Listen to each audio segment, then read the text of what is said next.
This is the Relevant Podcast.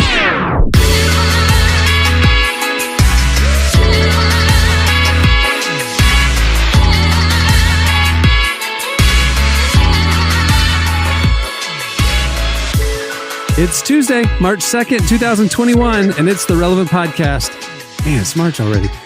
In Orlando, I'm your host, Cameron Strang, and joining me from Loverland, Virginia, is Jesse Carey. Hello, hello. Still in Colorado Springs, author, podcaster, Jamie Ivey. Hey, guys. Holding it down.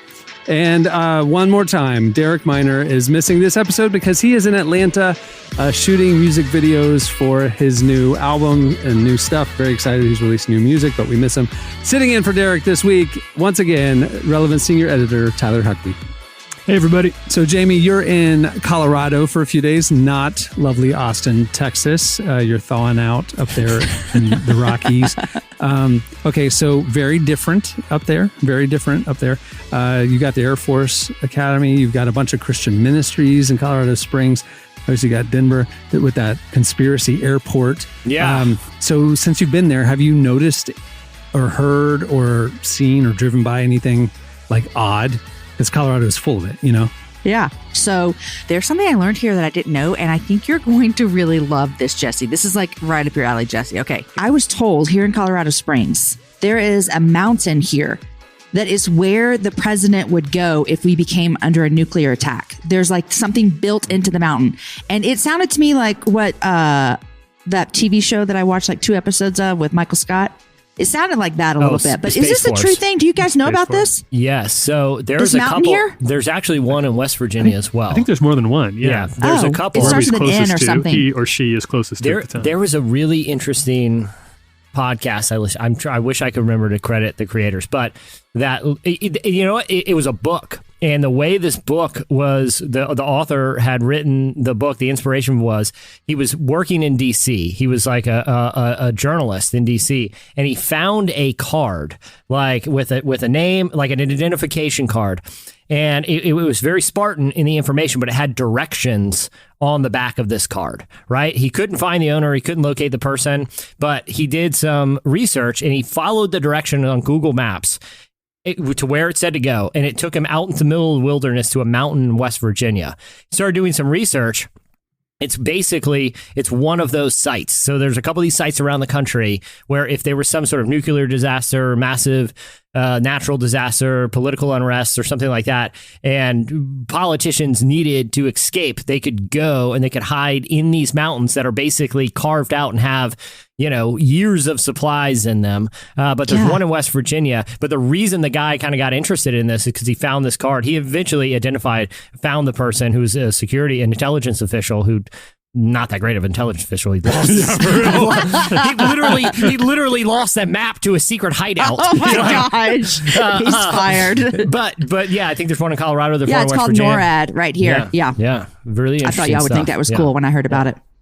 Jesse, you're an expert in these like rabbit holes. You have a whole podcast about this stuff. I do. I have a podcast that it's called Hiding Something, and it's kind of a docu-series, but where it's more I'm a little bit more serious in it, but the topics are kind of this interesting stuff. I try to do anything that is straight up like paranormal speculation, but a journalistic look at kind of the root. I try to make it the idea of it is it's separating fact from conspiracy theory. And there are some weird things that I think are worthy of investigation, but they also need to be separated from some of the conspiratorial implications of them. So yeah, we're doing we're halfway through the season 2, which is about the crazy real life stories of the government's obsession with mind control dating back to the 1930s when they found out that at the time Nazi Germany and then later the Soviet Union were conducting a lot of research.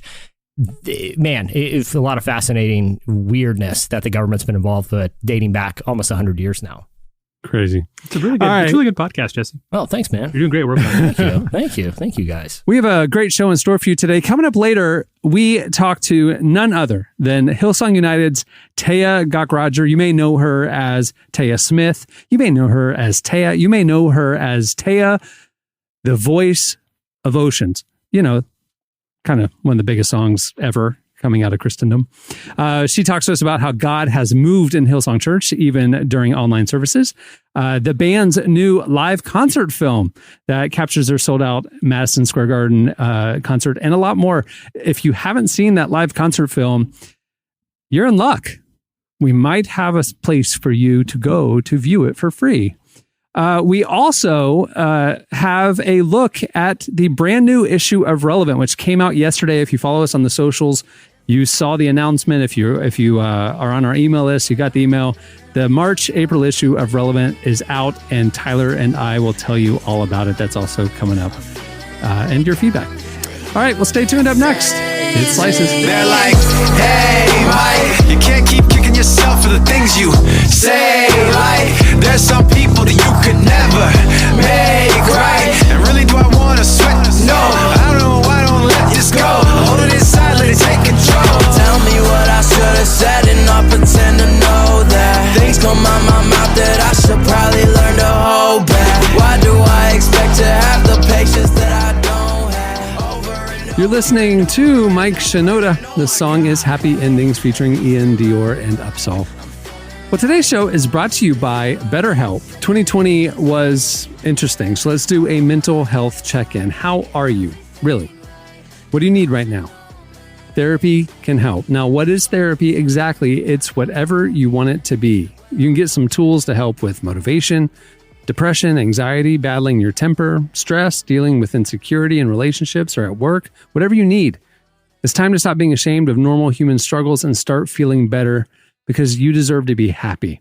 BetterHelp is customized online therapy that offers video, phone, and even live chat sessions with your therapist, so you don't have to see anyone on camera if you don't want to.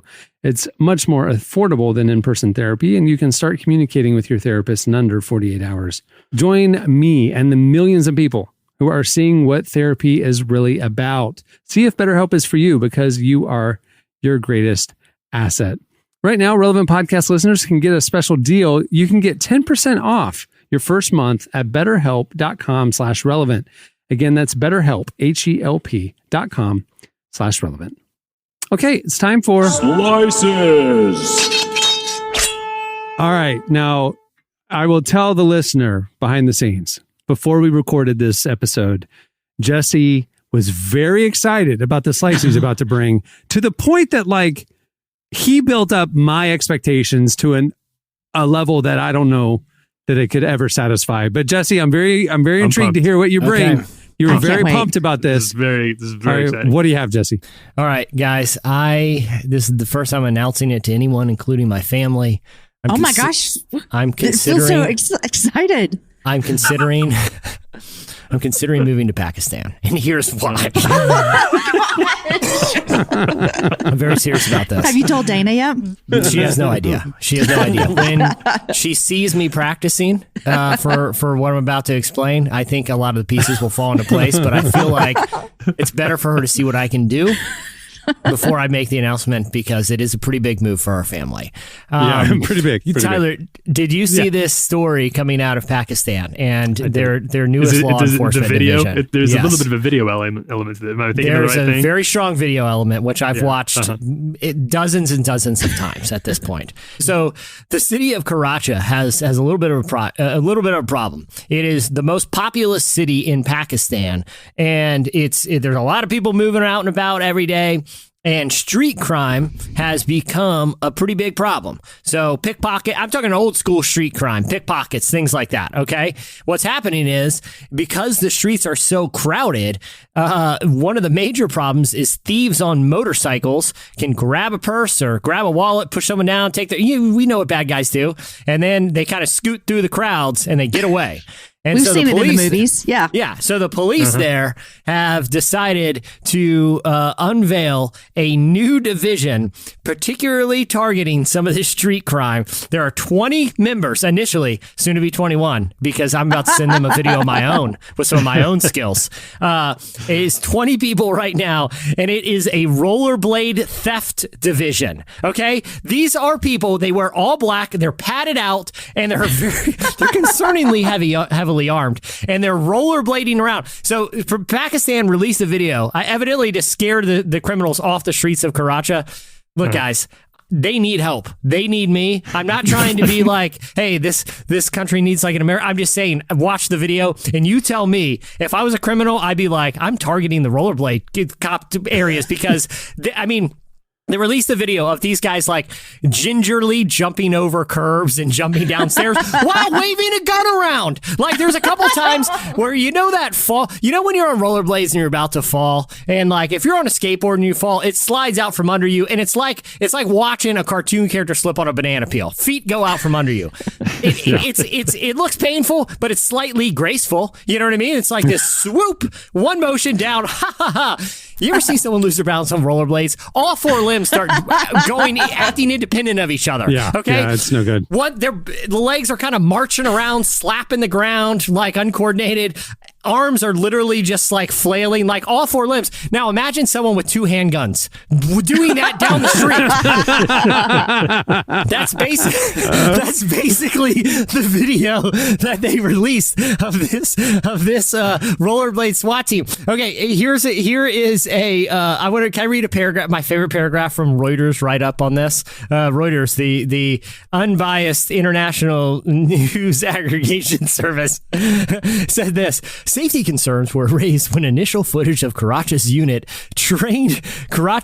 training showed officers carrying heavier weapons. But Ali, who oversees the project, said the unit would only carry handguns, reducing the risk of bullets ricocheting. Can we just eliminate the risk, not reduce it? Maybe we shouldn't have armed people on. Maybe we shouldn't combine firearms and rollerblades. Like, as great as it sounded on paper, maybe we can give them like little batons or like tasers or something. But live ammunition on rollerblades, can you imagine trying to aim a gun while rollerblading? Like, rollerblading is awkward enough, but if you had to shoot a target with a handgun on rollerblades.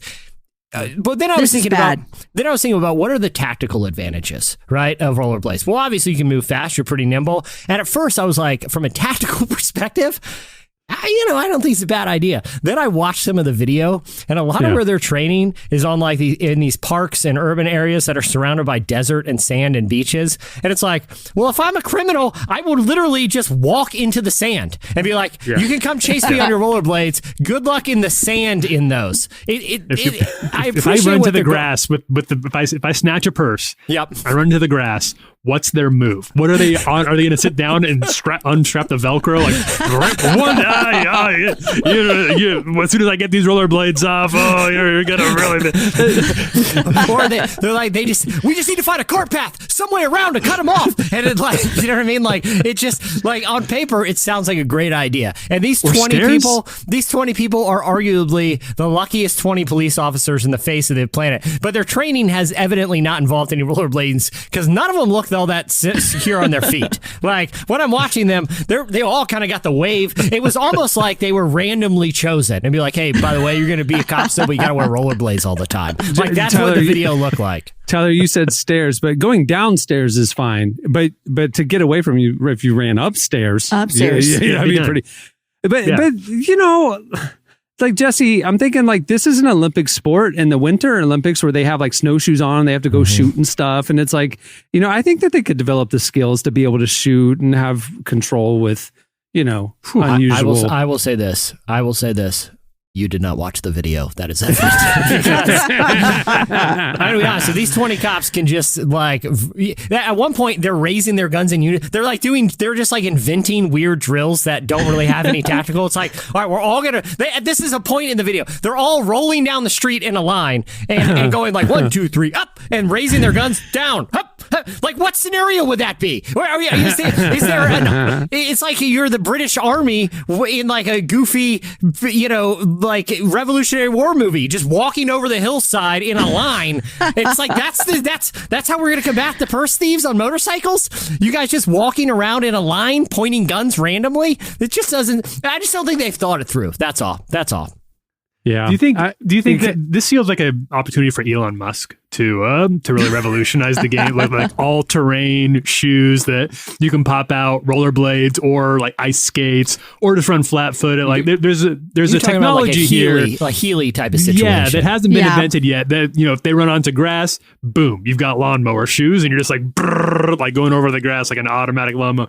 If they're on a sidewalk, You've got the wheels. If they hit the slopes for some reason, it's a James Bond situation. Then the skates come out. This doesn't seem like it's that hard of a thing to invent. I got an idea. If you're looking to stop thieves on motorcycles, how about motorcycles? They work pretty too. They work pretty well too, and they have engines, unlike rollerblades, which are powered by people's ankles.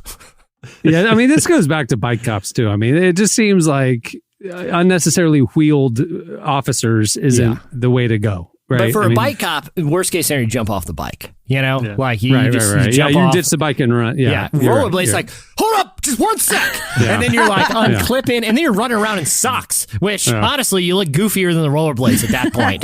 Like I see you in your full tactical outfit, and you're running around in a pair of white grass stained socks. Yeah, you know, I think I would just give back the purse because I feel bad.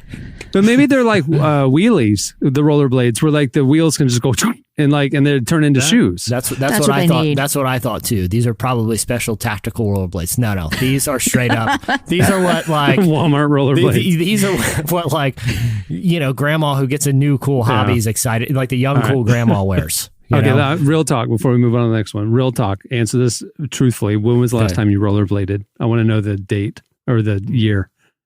I don't think I've ever been on rollerblades. Never been on rollerblades. I would say at this point in your life, Jamie, don't. Like, just don't ever wonder. You missed it. It's over. You missed the window. I think the last time was a street hockey game in the cul-de-sac in '96. I'm pretty confident. So you had the street hockey rollerblades. Mm-hmm. You didn't have the aerobic rollerblades. You had the chunky. Yeah. Okay. Yeah. All right, Tyler. I think that there was. I remember a college rollerblade situation at one point. So nobody partook in the Renaissance, the ironic Cameron, Renaissance. didn't you say that you were rollerblading during COVID? No, I don't have rollerblades. I thought you Where would you even buy rollerblades? I don't know. I just thought someone said that they took up rollerblading. No, I do know this though. I do know this. One person on this podcast at least would rollerblade around a college campus. Am I wrong about that? Wait, right now in our life? No. In college. It was the 90s. It was the 90s. Everybody looked like Hugh Grant, and we rollerbladed. Leave me alone. Everybody was doing that. At least you weren't the unicycle guy. Could be worse. Every college has one of those. Like, okay, who are you trying to impress? Okay. All right, what do you have, Jamie? Well, you guys know what Texas just went through because I wasn't here last week because we didn't have electricity. No laughing matter. It was not a laughing matter. It was really crazy. In fact, it's still a lot going on there as we record this. But I saw this story and I wanted to share with it because these things make me so, so very happy. So a couple in Austin, Texas, my home city that I live in, they were having some food delivered to their house, just like people do all the time. Probably like, I don't know, like a driver through some kind of food service. The woman comes to deliver their food. Her name was Chelsea. Chelsea pulls into their driveway, skids into their flower bed because of the ice. And it was her last delivery of the night.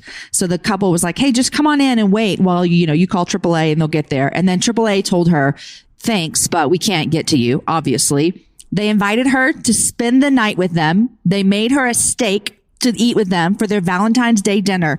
And then you guys, she spent 5 nights with them because she couldn't leave. So this sweet couple invited a complete stranger to spend the night, 5 nights with them because she couldn't leave. And let me tell you, I could have come up with like a million other stories like that of people who did things like that in Texas. And it makes me so happy because it's just this reminder, you know what? There are some really good people in the world. And I love that so much. So kudos to Nina and Doug for letting Chelsea stay in their home for 5 nights. That is really, I mean, it's not cool. rollerblading in Pakistan, but let me tell you, it's good stuff. It is cool to see, as divided as it seems like our country is, that when true tragedy happens or a crisis happens, it's like, it's not even a question. The vast majority of people will selflessly take care of their neighbors. And you know what I mean? And it's like, you see the good, you see the helpers in the midst of the worst moments. You look for the helpers, Mr. Rogers said, right? And they're always helpers. And it's really cool to hear stories like that. I was going to say, I would have availed my home to many guests had I not been in Cancun for much of this business. Well, you probably were just going down to drop your daughters off and then come back. So there's that. Yeah. Surely, yeah. All right, what do you have, Tyler? So this is a story that Cameron passed across my desk yesterday that I'm curious. I want to get Jamie and Jesse. I want to get y'all's thoughts on. So this was a survey that went out, and what they wanted to do was try to find what if you could freeze your aging, if you could stop growing up at any year, what year would that be? So this was they asked. So you're this age for the rest of your life. This age, you stop at this age, mentally, physically, you stop growing. I would probably say 17, because that is the limit where you can do a bunch of dumb stuff and not have. You can still blame it on being young. You can. Yeah, exactly. I think legally, I don't know how all that works, but you're charged as a minor. I didn't mind 17. It was my last. I'd love to play a last street hockey game. I'll tell you that. It's just our body, or also our minds and our families, body our careers, and mind. body and emotions, life experience, everything. This year was the best year, and I want to lock it in. Oh gosh, I think it's coming for me. I don't think I've been there yet. Interesting. That's a good answer. That's aspirational. I like that answer. Yeah, it's good. Yeah. The best years are ahead. If you're literally like body, let's all go back to we're 18. But mind. But I'm not saying like everything that happened this year. I'm not saying that. It's what age is the best age? Like in your mind, man, that was my peak. I'm not joking, you guys. I love being in my 40s. I'm 42, and I feel like, man, I'm about to hit a groove, is what I feel like, in lots of ways. Personally, emotionally, physically, spiritually, all the things. I like where I am. So I'll pick 42, you guys, unless I pick ahead. I do think the best is yet to come. So there's that. So you feel like with the age you are right now, you're like peak. This could be thus far, this is peak Jamie. I like this Jamie, yes. That's a great feeling. That is it. Okay? The way I'm wired is I agree with you. That's how I actually feel, is like I don't like look back at a year going, man, I wish it was still like that. I'm present and I'm excited about the future. But if I'm talking about like what I think people would say the best age would be, I would think like I would, in the past, I would have said probably like 27, but I think probably maybe like 30. That's where my head would go. Where like you're still young and cool, but you have enough wisdom. You're probably at a good point in your career. I'd say we're around 30. That'd be my gut. No, that's because I would have expected. I was surprised by the answer that this poll found, which surveyed 2,000 people, because what they found was that most people, if they could freeze themselves and freeze their age in amber and stay that age forever, the answer was 36 years old. Yeah. 36. Wow. Yeah. Interesting. 36 feels like that's older than I would have thought, but it's still, it's not young. I'm 36 years old. Very frustrating. My peak year has been spent in quarantine. So this has not been me at my best in any sense of the situation. But 36. And then when they broke it down, they did break it down by, if you're talking just physical health, just your body, the average answer was 29 years old. I would say something like that too. Yeah. But if you're talking, and this is, I want to get your thoughts on this. It said if you're talking wisdom, like if you're just talking your mental wisdom state, 51 years old. Which I agree. I get that's older, but is there does your wisdom take a dive then at 52? Is that the idea that you start getting, if you're just talking wisdom, why not go all the way to, I get that you can get a little more closed-minded as you grow. Maybe that's what they're talking about. Like you get a little less open to new ideas later on in your 50s. I didn't hear it like that. I would have thought like when you get into your 50s, it's when you've lived enough life that you're not so maybe black and white about things. Like maybe you can see things in the middle and you're just wiser. Like I feel like when I got to 40, even 36, even like a little bit older, a lot of the, I don't care about what people think about me was gone then in my early 30s. And so I feel like you just get like, I can have my own opinion and I can make my own decisions a little bit more as I get older because, who cares? I don't care what you think about me. And it seems like, I don't want to paint all people in their 50s in the same brush because everybody's different, but I'm sure for every person most people, there comes a point where they feel pretty certain about what they think about the world, and you become more inclined to seek out confirmation bias and things that challenge those ideas, like, again, I'm speculating here, but I think this is something we all wrestle with, right? Where it's like, I'm old enough, I figured this thing out. I'm pretty certain this is the only way it should be done.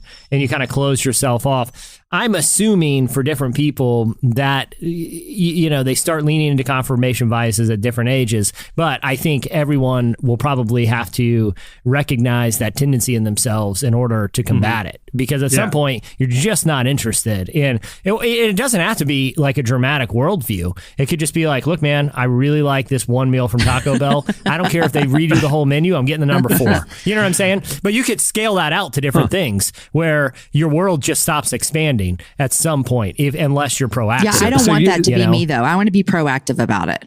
So you're aligning that answer to contentment almost. Like this was the year where I stopped striving and trying to chase something, and I just settled in. I think it's a double-edged sword. It can be a double-edged sword.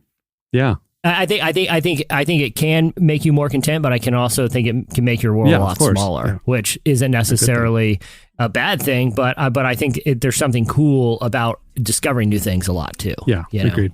Interesting. Well, so the answer is 36. So if you're not yet 36, the best is yet to come. If you've already passed 36, we're sorry. Sorry. Stay tuned. Up next, we will tell you all about the brand new issue of Relevant.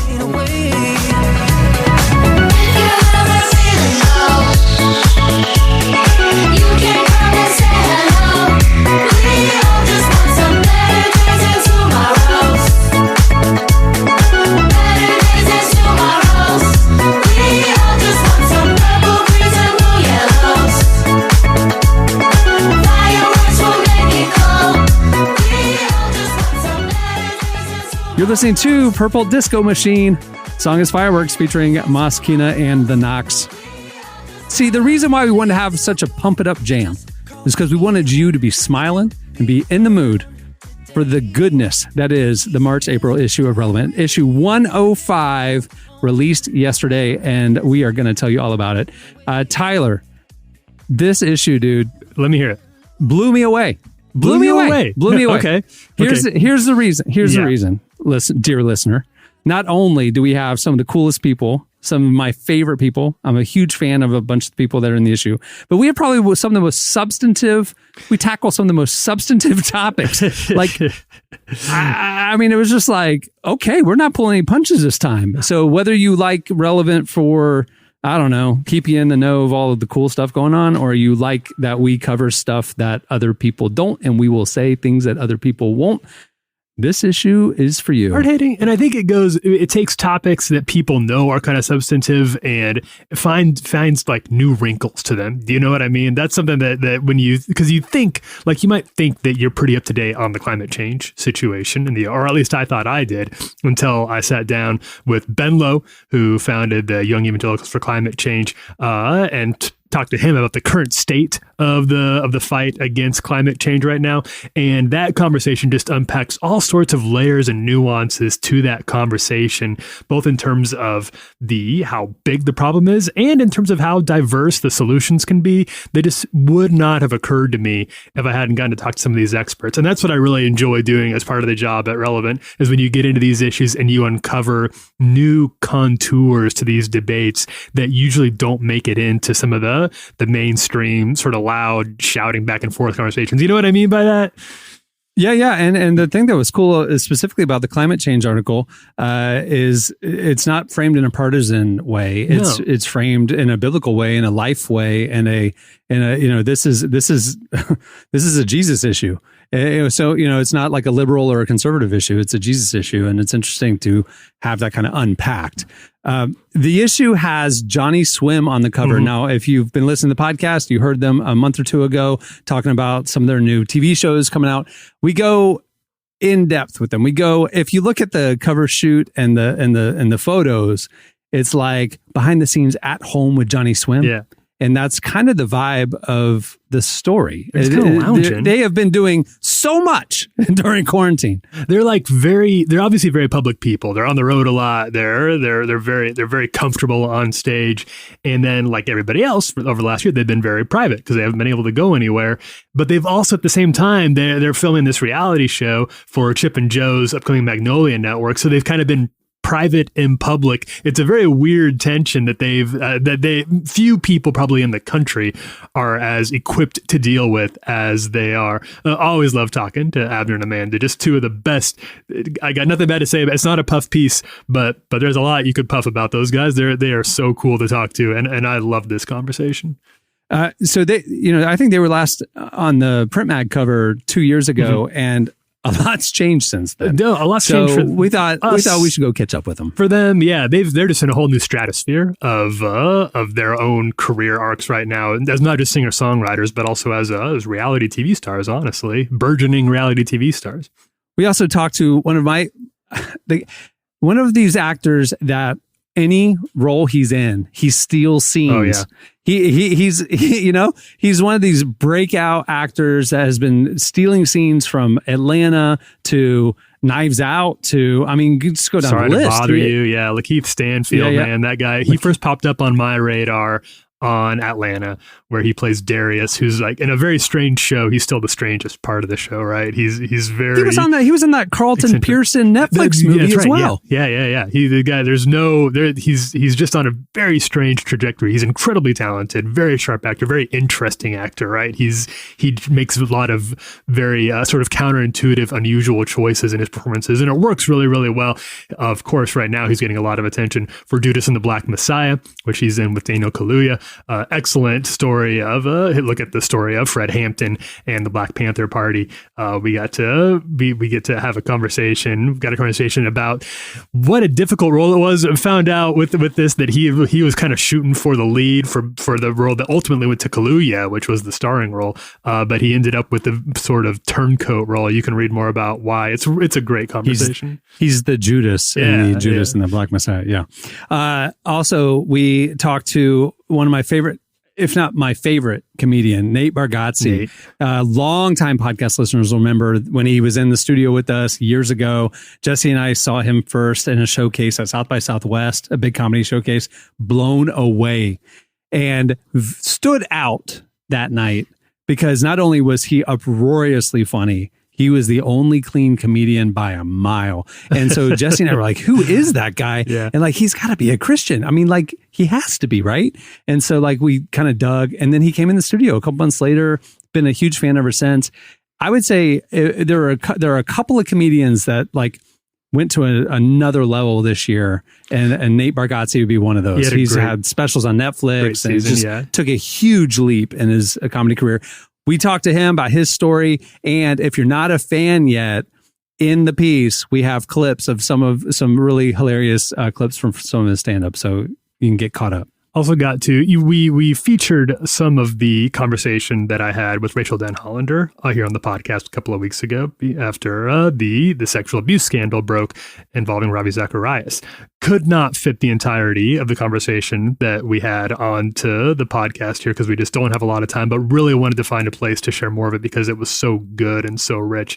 So you can read the conversation, I believe, pretty much in its entirety in the issue right now. And I would really encourage everyone to go do it. She is so sharp. She is such you could not, in a lab, you could not engineer a better activist for this moment that we read right now than Rachel. She obviously has a very, her own tragic story, her own experience with sexual abuse that she's spoken out about. But she also has such an incredible passion and heart for other people who have been through it. That's theologically informed, that's legally informed. She's sort of she's the worst nightmare for anybody who is trying to be for would-be predators in the church. And it's a huge job. She's very frank about the size of the job that's in front of all of us who are concerned about this. But if you care about it, if you want to be more informed, that conversation is a great place to start. I saw comments on Instagram after we posted that podcast conversation with her a week or so ago, 2 weeks ago. And, the reason why we ran the segment when we did, because the portion of the conversation that we, focused on was about the timely news about the Ravi Zacharias sexual abuse allegations. Obviously, the conversation with her, I mean, she's the lawyer, the author, a former gymnast who broke the U.S. gymnastics scandal a few years ago, and she has, as a believer, taken on advocacy for sexual abuse victims, especially in the church. And so we knew there was a lot more to it, but we wanted to run, because of the timeliness, the Ravi Zacharias thing on the podcast. I saw in the comments on the Instagram post about the episode, like, oh, well, we're glad y'all brought this up, but I really wish that conversation with Rachel was a lot longer. Like, it felt too short. Sure. Now, it was one of the longest interview segments we've ever run because it was so full of amazing content, right? I mean, like, Clark told me, it was like, man, this one was like about 20 minutes. And it's like, yeah, exactly. So I'm sitting there reading these comments of people going like, I wish you guys would have run the rest. I'm like, it's coming. It's in the bag. Like, trust us. We know it's amazing. So it's here. We unpack it, and she just brings it. And everybody needs to read that conversation. Speaking of rich conversations, really did. Sometimes you do a lot of interviews. Sometimes you get an interview that's just so good and so profound that it's really humbling to get to work with it, and almost kind of daunting because you want to do it justice. That is the conversation that we have with Tim Keller. In this one right now, Tim Keller, as was announced last year, is facing a very serious cancer battle with pancreatic cancer. That is, he gives us an update on that, and it's a sobering update. But he also is about to release a book on the resurrection that is coming, and it is a very obviously profound and beautiful tension that at some point we are all going to face, and Tim Keller is more equipped for that than a lot of people are, just given how much time and wisdom he's brought to the theology of the resurrection over the course of his very long career. So working with that piece was a challenge, but it's a very humbling challenge. Grateful that Tim was as open to talking about the season of life that he's in right now as he was. I think when we look back over the years at, wow, it was an honor to be able to publish that. Mm-hmm. I think we'll look back at this conversation with Tim Keller as a very important moment. Yes. It was very sobering and very challenging.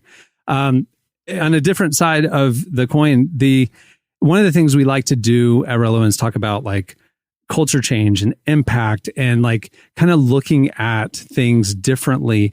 And if you remember a few years ago, it was probably about 5 years ago, there was kind of buzz around this tech entrepreneur out in Seattle who announced that he was going to make the minimum wage at his company $70,000. Right.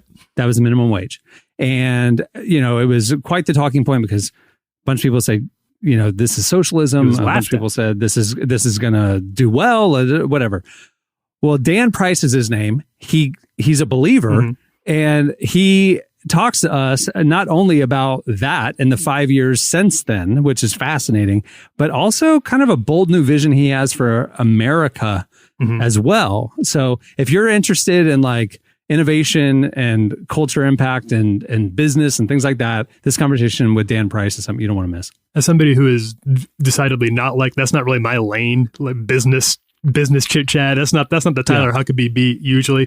I still loved reading this piece, and I think somebody like Dan Price is such an interesting guy who brings such a sort of a pretty radical vision that has so far worked out very well for him and his company. He has the receipts for that. What he's doing is working, and he wants to make it bigger. It's fascinating. Check that out as well. And last but not least, we talked to the headline guest on today's podcast. Yeah. You're going to hear, in the next segment, you're going to hear part of our conversation with Hillsong United's TAYA, Roger, TAYA Smith, TAYA. Like she's known by many names and one name. The voice behind Oceans and so much else. She is coming up, and that is just a part of the feature that you can go check out at relevantmagazine.com. Now, digital issue, what is this new era for Relevant? If you've been a longtime listener, you know that we started our print magazine in 2003. We started this podcast in 2005. We've been around a long time. And at the end of 2019, we put our print publication on hiatus while we kind of reassess the next 10, 15 years of magazine, long form journalism, and publishing. we last September, launched our new era, which includes 6 bi-monthly digital issues each year, culminating each fall in one big print annual magazine. We figure instead of mailing 6 magazines to you throughout the year, we'll just mail you one big fat one. And then 6 digital issues throughout the year. You can, and we can do so much with those, like i.e. in the TAYA piece, embed the entire live concert video. Yeah. And, you can experience Nate Bargatze and you can experience this music and all that. And we love the potential of what, we're seeing emerge with what we can do with digital publishing. So 6 digital issues a year. The cover is Johnny Swim. And guess what? Our friends at UHSM Health have made this issue free for everybody. They are the presenting sponsor of the issue. So therefore, there are no ads and it is completely free. You can go over to relevantmagazine.com, just click on the magazine tab, and the March-April issue is there. Check out all these amazing features, share them, spread the word, tag us on social. We'd love to see your reaction to these pieces. And thanks so much to UHSM for being the presenting sponsor of this issue. With that, Tyler, the team did amazing work, man. It's I know it's like a moving target to figure out what this era of digital magazine, long form journalism publishing is, and I think we are figuring it out. It's a fun moving target. It's an enjoy, like you said, the opportunities. One thing that I never enjoyed doing is like writing about music. Like, well, it kind of sounds like you remember remember the Outcast. Yeah, it's kind of like Outcast, but with like, and I don't like doing that very much. So just being able to just press play. You don't need me to tell you what it sounds like. You can just figure it out on your own. And to me, there's a need. I mean, when we put the print mag on hiatus because of, basically economic challenges and there's got to be a more efficient way to communicate these messages than mailing paper all over the country. Yeah. But at the end of the day, we didn't want just to put out a blog. We felt that there was a need for substantive long form storytelling, journalism, conversation, and really magazine content. And that's what this is. Obviously, if you check out our site or follow us on social, you know that we're publishing countless things all day, every day. We're pushing out, finger on the pulse coverage. But these intentional moments every 8 weeks is our chance to step back and go, these are the voices we need to be talking to, sit down with. These are the stories. These are the issues that we need to be wrestling with as a generation, as a readership. And so that's what we love about this magazine thing, even in the digital space. It's really cool. So, all right, go check it out, relevantmagazine.com/magazine. And thanks again to our friends at UHSM for sponsoring the issue. Stay tuned. Up next, it's our conversation with TAYA. Just for fun, summer's gone, all alone, wishing for your call, starting to freak. I'm not sure if he's coming over for the night. Quarterback's fine. Summer's gone, all alone, wishing for your call, starting to freak. I'm not sure if he's coming over. You're listening to Wallows. The song is Quarterback. Probably has nothing to do with football. Well, today's episode is brought to you by podcast creation platform Anchor. If you haven't heard about Anchor yet, it's the easiest way to make a podcast. First of all, it's free. There are custom tools that allow you to record and edit your podcast right from your phone or computer. Anchor will then distribute your podcast for you so it can be heard on Spotify, Apple Podcasts, and every major platform.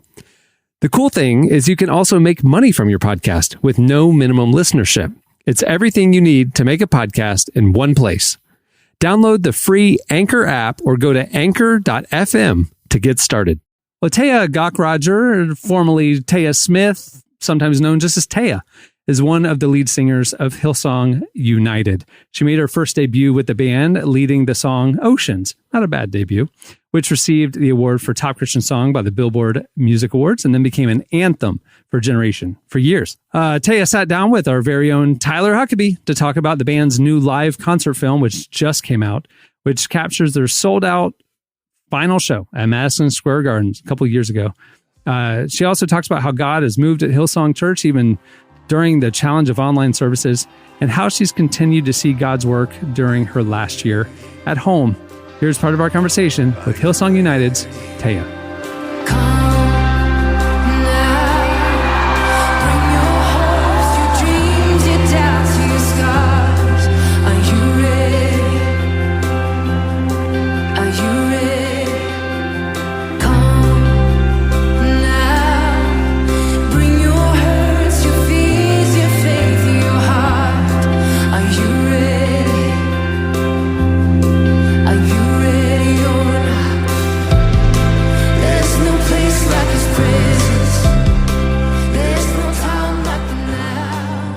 From the beginning, when you all first started doing this, kind of to now, how has your opinion or your interaction with the whole idea of Zoom church changed, or has it changed?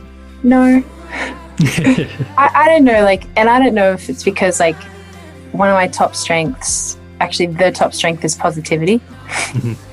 I think it's called the Gallup strength thing. I also know JD's top strength is positivity. And so I was like, well, he's an awesome person, so if I'm a little bit like him, I'll take it. He's one of my favorite older brothers. I've always been of the mind that God can use anything and anyone.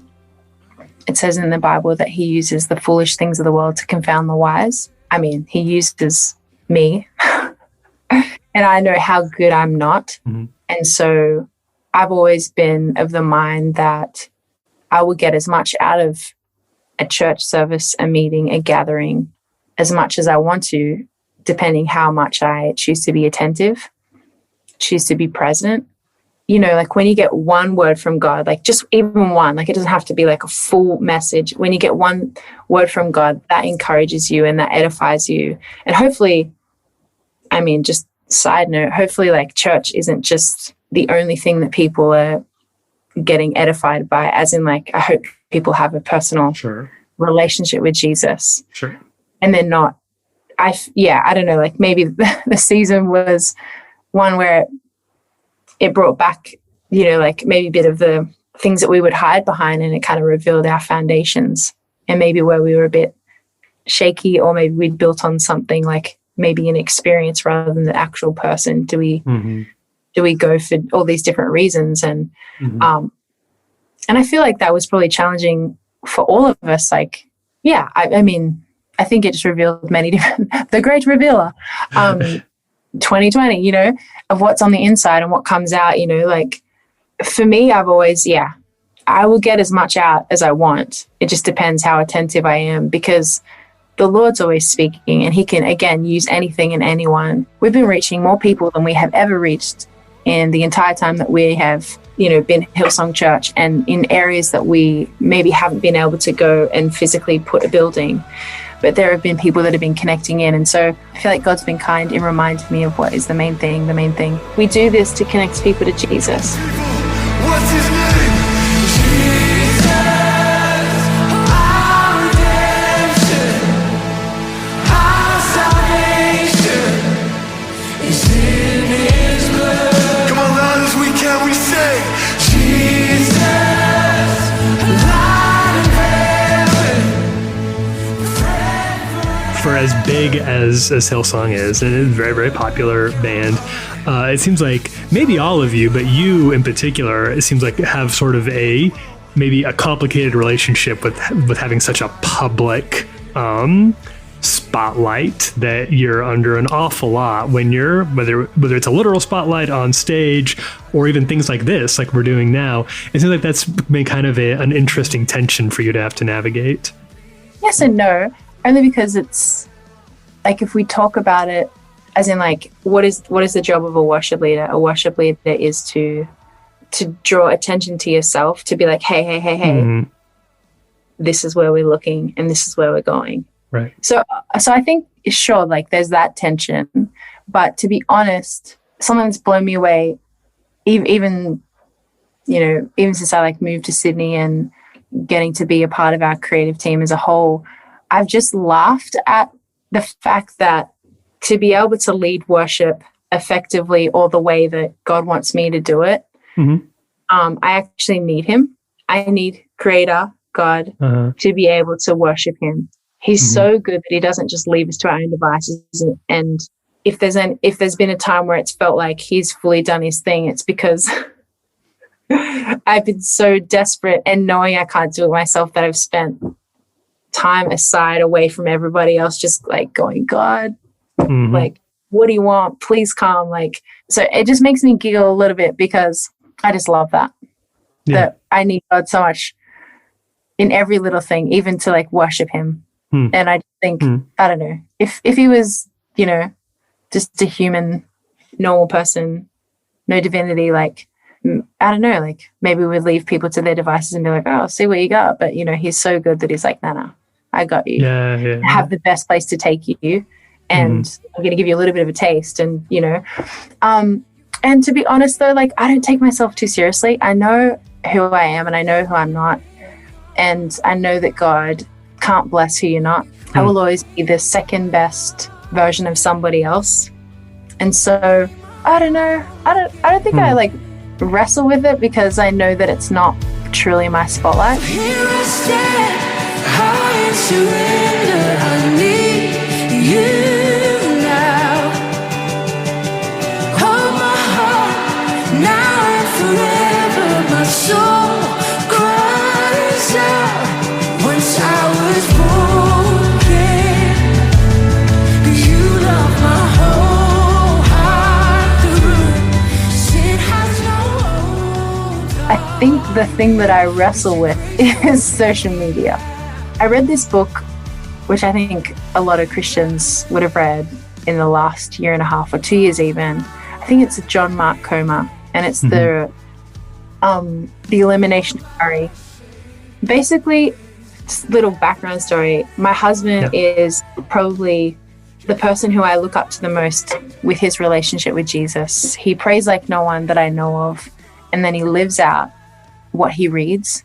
And he reads like the literal as closest that he could get without being in Hebrew and Greek, like the literal translation of the Bible. And then he delves into like figuring out actually what does it mean and what did God mean when he said this through the inspired word and all that to say. My husband doesn't have social media at all. And he... Smart man. Yeah. I don't know. Like, it's just such a ironic thing. I think it can be super helpful.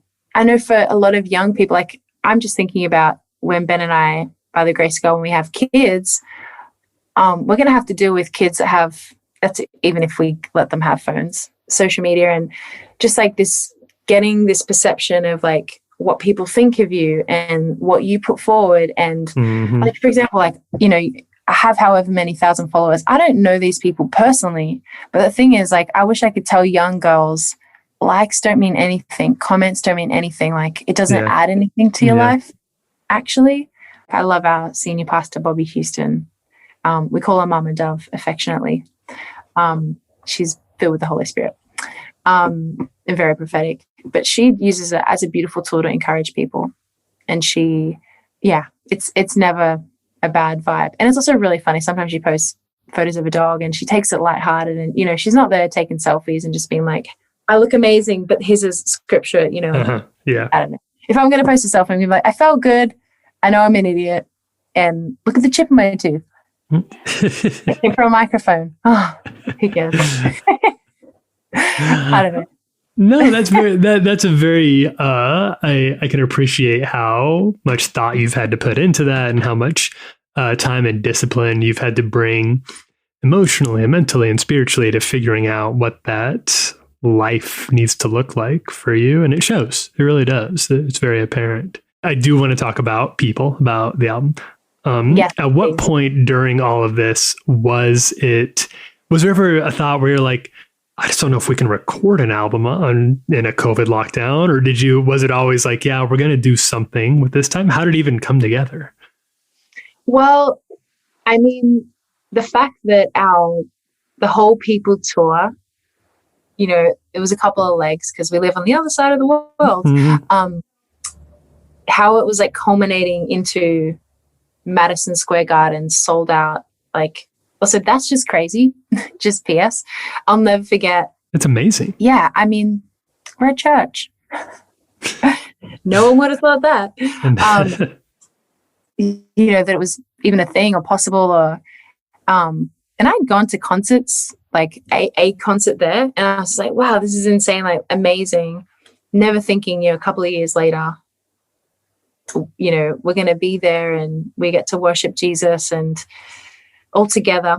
And so we, like JD talks about as well, but like, we walked in, sorry, the reason why I mentioned that is because we were talking about the other day of like, walking into the rehearsal and just seeing like, Chisel and Joel being a little, they were very soft and a little emotional, just like, how are we allowed to do this? Like, I know, because it's an iconic venue, and even though we don't ever do anything for any of that, because again, we know that all that stuff is gonna, like, you don't take that to heaven. But it's just like, I think it was sweet and the kindness of God. Hey. So I will praise you on the mountain, and I will praise you when the mountain's in my way. You're the summit where my feet are. So I will praise you when the valleys all the same. It just felt amazingly timely, and even just a good reminder, even for us who, we're out of doing the normal thing that we do for a year. I feel like it was a sweet reminder for us of what's really important. Mm-hmm. And gathering together, even though it looks different than what we think, how important worship is. My gosh, like, worship is like the greatest reminder for me of what actually matters. Yeah. As soon as I like lift, again, like it still baffles me, like as soon as we sing praises and as soon as we sing anything to God to glorify him, he comes and he's there. And as soon as so it makes sense, as soon as we like worship, our eyes go off ourselves, we're looking at him, like turn your eyes upon Jesus. Look full in his wonderful face, and all the things of earth will grow strangely dim in light of his glory and grace. Yeah. Like, it's just, I don't know, like I had texts from friends that have said that they've watched it and they put it on whilst they were, pottering around the house, and more than ever, they've been reminded about the power of worship and why it's important, and why it's important that we would lift our voice to the Lord, particularly when things are yelling for attention and we don't understand, and people do things and we don't understand. And it's like, okay, what's the really important thing here? Jesus. When we look at Jesus, we are changed and we're transformed, and we need to be closer to him than we are the other things that take our attention away and make us less like him, let's be honest. No one had any idea that maybe the season was going to keep going, and yet I love the perfect timing of God's like, no, this is a good reminder, even if it was just for ourselves. But I hope that it reminds other people of the hope that we have in Jesus. There is another in the fire, standing next to me. There is another in the waters, holding back the sea. And should I ever need reminding, what power set me free. One last question. I think it's a short one. What is your favorite worship song of all time? It can be Hillsong, but it doesn't have to be. Yeah. What's your favorite? Well, I mean, I feel like there's so many that, like, I'm really just stepping into the ring with songwriting, so I feel like I could say any Hillsong song and I would have nothing to do with it in the best way. It's so hard because I have so many favorites. I can't lie, last year I read Keith Green's biography by his wife, Melody Green. Mm-hmm. I grew up with his songs on a cassette tape, Songs for the Shepherd. And so did I. That was my parents. Their whole thing. Yeah, they loved Keith. We used to drive around in the van and we would put it on, and I was just like, I knew there is a Redeemer, and oh Lord, you're beautiful.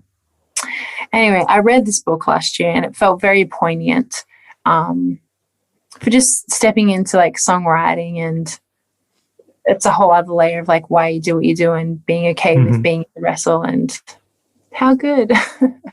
That book just impacted me so deeply. You know, there's portions of Keith's journal in there and just like his wrestle before the Lord about what's really important. And I think one time he went out and he couldn't feel, you know, again, like we're not ruled by feelings and emotions, but he didn't feel like the presence of God had, I don't know if he couldn't feel the presence of God, but he just didn't feel the anointing for that particular moment. And I don't know, like, you know, fully the surroundings of what that was. But I remember he came back and he had written in his journal, it was like, God, I would rather be dead than go out without you being with me and without, like, because he so badly just wanted to please the heart of the Lord, the heart of the Father. And I feel like I kind of resonated with that a little bit. So I would have to say, like, I've been on a Keith Green, a bit of like a hunt of late, but also reminding me of that childhood cassette tape that I grew up with. And so I would have to say one of my favorites would be Oh Lord, You're Beautiful, because I feel like it just encapsulates everything, as in like, oh Lord, You're beautiful, and your face is all that I seek. And when your eyes are on me, your grace, I always feel like I need to sing it because I am so bad. Is it surrounds? Your grace surrounds me. Your face is all I seek for when your eyes are on this child. Your grace abounds to me. Abounds, that's what it is. Which not everyone says. It's like, and I want to take your word and shine it all around. But first, help me live it, Lord. And when I'm doing well, help me to never seek a crown. For my reward is giving glory to you. And I just think maybe that'll always be my favorite song because it will always remind me and hopefully just like humble me to like, hey, this is not yours. I have everything because of Jesus. And I'll never forget sitting on the plane on the first tour I ever got to go on, and I read this scripture in Psalm. I just said, make known among the nations what he's done. And I was so blown away that we got to do that. We actually get to go into different places and tell people about Jesus. And I felt humbled that we got to live out that scripture.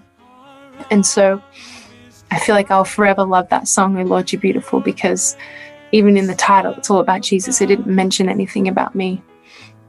And so I would say that's my favorite one. Oh Lord, You're beautiful. Your face is all I see. For when you're That was TAYA. Check out Hillsong United's new live concert film. It's on YouTube. It's also right there in the feature, which you can find in the new digital issue of Relevant at relevantmagazine.com/magazine. But you got your eyes down. You say you're gonna leave. Got a clean house. Just another rinse repeat on life.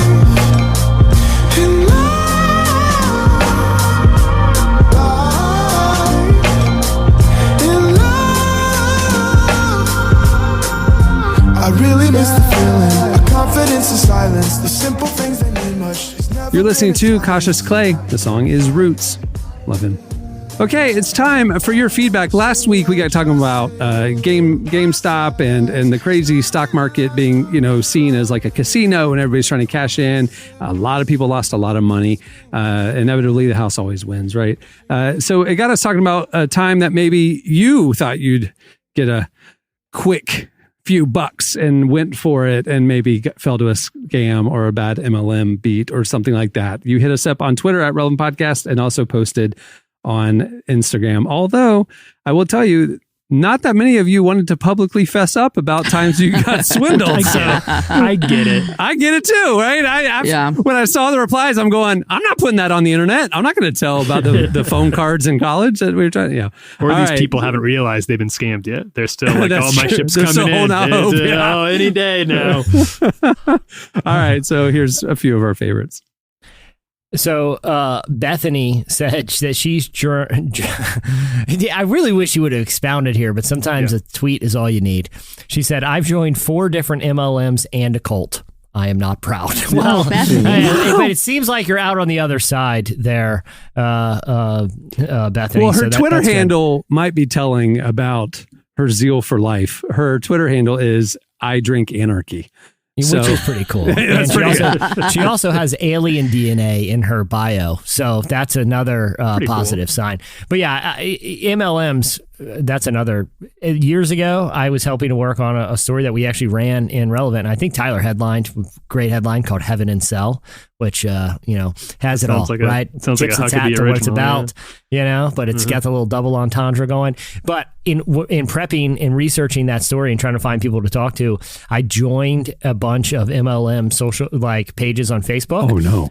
And I was so wildly entertained by the content they would post that I've just continued to be a member of their group for 5 years now, going on 6 years now, and I am constantly amused and concerned about their methods for attracting new people into their kind of business model. But it is definitely a weird world that if you're not very, very careful, you can lose a tremendous amount of money on. Absolutely. And you can damage a lot of relationships, dabbling. We gotta, this is from John B here. And this is another one where we need more details here, because John said, he said, I was the only one who walked out of one of those sales pitches you'd get trapped into by answering a vague help wanted ad from other people in the newspaper.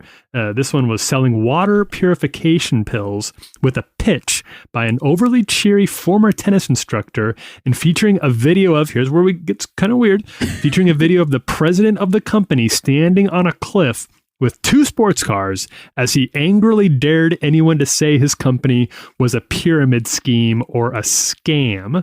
The whole tale is too ridiculous and long for Twitter. Call in. I'd love to hear more about too long for Twitter. We got time on the podcast. If you're daring people to say this, like how dare any of you say this is a pyramid scheme unasked, like unprompted, that is the first red flag right there. Like, well, I wasn't thinking it was a pyramid scheme. I'm gonna re-up the dare. I'm gonna re-up the red flag, Tyler. Anytime you're in a business meeting and the person who called the meeting issues you a dare, I'm gonna just go out on a limb here.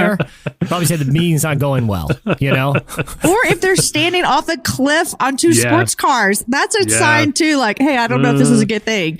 Rodrigo says, I signed up to sell knives. Yes, knives. I immediately knew what he was talking about when he said that. Cutco. I would carry the Cutco knives everywhere I went to display how sharp and reliable they are. I ended up making enough money to take care of my entire mission trip and then quit before leaving to Costa Rica. Quick and kind of rich. Listen, I love Cutco knives.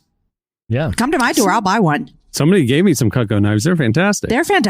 Yeah. I didn't even know it was MLM. I just thought it was nice knives. Yeah. I like that. Make yourself a nice little, get a nice little pile of cash together, go on your mission trip, then get out. You started as the scammy. You became the scam. You scammed the scammers. That's the way to do it. and you got a pretty rad knife collection. That's right. Sounds like a win-win-win. Yeah. You guys know one time we were in, you know how they bring you in and say you can stay 2 nights at our hotel and you just have to go to a presentation? Yeah. Have I told you guys this story? We went to the presentation and they were trying to sell us a timeshare. And I started crying in the video because it was so sweet. And then a woman looked at my husband across the table and was like, do you love your wife? If you do, you will provide this for her. And I looked at Aaron and I was like, Aaron, we have to do this. Do you love me? Do you love our family? And my husband, with the head on his shoulders in the middle of the meeting, was like, I felt like I was being brainwashed, you guys. Like, I turned into the woman who was like, if you love me, you'll buy me this timeshare. And I almost did it. We almost did it, but we didn't. We don't own the timeshare. Wow. Well, it's not an MLM. No love lost there. No, timeshares. You got to watch out for those. But Jamie, just think, you could be right now on a lovely 4-day weekend in Albuquerque, and because someone in your family obviously isn't loving enough, you are stuck in a boutique in Colorado Springs. So that's exactly right. All right. Well, there's more feedback where that came from. Go check it out. Okay. It's time for this week's editorial question of the week. Okay. So last week we asked you about kind of regrettable money stuff. Y'all don't want to publicly out your stupidity about money. I get it. It's fine. Okay. This week we got talking about rollerblading earlier, as we do about twice a year, it seems, on this podcast. We want to know your most regrettable hobby. You've had that one hobby in your past that, looking back, you're like, what was I thinking? That was lame. We want to know what it is. And when I was like 12, I thought it'd be cool to like be into model cars, like building them, you know? And I went to the craft store and bought like I was like, if I do it, I'm going freaking all in. And I bought like one that was like, 5,000 pieces and you got to paint them all. And within 20 minutes of opening the box, I was getting nauseous from the smell of the glue and very, very overwhelmed when I saw that 20 minutes of work didn't even put together an axle on one wheel. And I'm like, this hobby sucks. I got to find something better. This one is boring, hard, and frustrating. And I'm pretty sure I'm doing some brain damage I should be, is this glue? Should I be wearing a mask for this? Sounds like some pretty heavy chemicals in this stuff. This is where all the women my age are coming out and going to tell us how much money they spent on scrapbooking years ago. Here it is. I'm ready. Yeah. Oh, man. I feel like there's going to be a lot from this year, even that people are already like a March of 2020. They're like, maybe I'm going to be maybe I'll get into sourdough fencing. Maybe that'll be my thing. I don't know. Fencing. We should also ask like what people should tell us like what hobby in March of 2020 where you're like, this is my new thing, and then by August you're like, I hate my life. I've never eaten another piece of bread in my life. Exactly. No one. Hey, newsflash. No one likes sour bread. No one. I don't care. I don't care if that piece of yeast has been in your family for 30 years and what you did to make it. It's sour bread. I don't like sour. Like, it's not a combo that goes together. People just eat bread because they smear stuff on it to mask the taste. Don't make it sour. Okay. That's no one wants it. Hit us up on Twitter at Relevant Podcast, or you can post your replies on this episode's Instagram post over at the Relevant Magazine IG account. Many thanks to TAYA. You can follow her on Instagram at TAYA Gaukrodger, which is GAUKRODGER, and check out the full feature with TAYA in the newest issue of Relevant Magazine, along with incredible other features with Johnny Swim, Lakeith Stanfield, Nate Bargatze, Rachel Denhollander, and so much more. It's available for free thanks to our presenting sponsor, UHSM. And you can find it all at relevantmagazine.com/magazine. Okay, on that note, we'll wrap it up. I'm Cameron Strang. I'm Jesse Carey. I'm Jamie Ivey. I'm Tyler Huckabee. We will see you on Friday. Have a great week, everyone.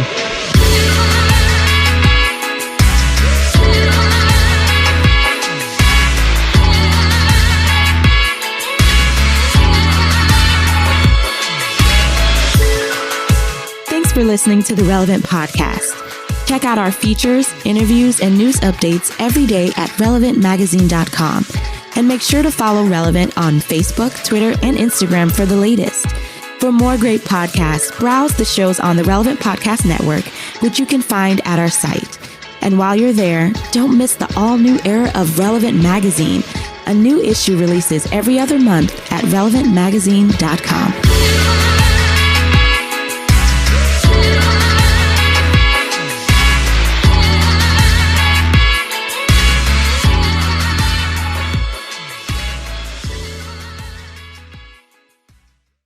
I'm considering moving to Pakistan, and here's why. Relevant Podcast Network.